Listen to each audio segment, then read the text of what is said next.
ഒടുവിൽ വിദ്യാർത്ഥി സമരത്തോട് മുട്ടുകുത്തി ധർമ്മേന്ദ്ര പ്രധാന്റെ രാജി.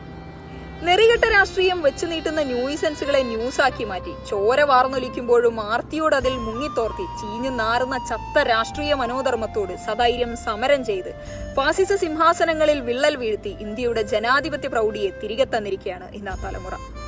സിരകളിൽ സ്വപ്നങ്ങളില്ലാതെ മരിച്ചു വീഴുന്നുവെന്നും ലഹരിയുടെ കൂത്തരങ്ങിൽ ഉന്മത്തരാണെന്നും സമൂഹ മാധ്യമങ്ങളിൽ കാലം കഴിക്കുന്ന കീടങ്ങളാണെന്നും രാജ്യത്തിന്റെ ഭാവി അത്തരക്കാരിൽ അരക്ഷിതമാണെന്നും നിങ്ങൾ ചാപ്പകുത്തിയ അതേ തലമുറ. ഇന്നാട്ടിലെ ആത്മാഭിമാനം പണയം വെക്കാൻ ഒരുക്കമല്ലാത്ത നട്ടലുള്ള തലമുറ.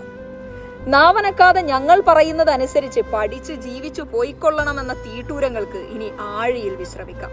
അധികാരത്തിന്റെ ഹുങ്കിൽ നിങ്ങൾ പടുത്തുയർത്തിയ മർദ്ദക ഭരണത്തോട് ഇനിയും നിരന്തരം ചോദ്യങ്ങൾ ഉന്നയിക്കാൻ, നീതിയല്ലെങ്കിൽ നിർഭയം വിരൽ ചൂണ്ടാൻ പ്രത്യാശയുടെ പുത്തൻ പുലരികൾ സ്വപ്നം കാണുന്ന, അതിനായി ജാതി മത ഭാഷ ദേശ വ്യത്യാസമന്യേ സദാ ചോരാത്ത വീര്യം കൈമുതലായുള്ള ആധുനിക സമൂഹത്തിന്റെ ആധാരതത്വം ഇന്നും സ്നേഹത്തിലും ഐക്യത്തിലും തന്നെയാണ് ഉയരുകൊള്ളുന്നതെന്ന് ഒരിക്കൽ കൂടി ഊട്ടി ഉറപ്പിച്ച ഇന്ത്യയുടെ സർഗാത്മക യൗവനം. സമരവീരരെ, നിങ്ങൾക്ക് അഭിനന്ദനങ്ങൾ.